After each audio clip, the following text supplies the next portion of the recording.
சென்னை வண்டலூரில் அமைந்துள்ள கிறிஸ்டன்ட் பல்கலைக்கழகம் சார்பில் மகளிர் தினத்தை முன்னிட்டு பல துறைகளில் சிறந்து விளங்கிய பெண் சாதனையாளர்களுக்கு விருதுகள் வழங்கும் கௌரவிக்கும் விழா நடைபெற்றது.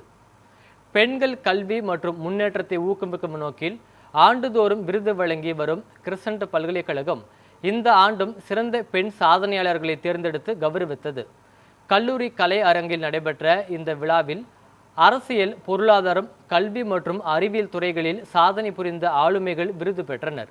காட்டாங்குளத்தூரில் ஒன்றிய கவுன்சிலர் உதயா கருணாகரன், சென்னை மாநகராட்சி கவுன்சிலர் பாத்திமா முசாபர், IRS அதிகாரி தாமரை, மின்வாரிய அதிகாரி ஹேமலதா மற்றும் விஞ்ஞானி சுஷ்மிதா கிருஷ்ணன் உள்ளிட்ட விருது வழங்கி கௌரவிக்கப்பட்டனர்.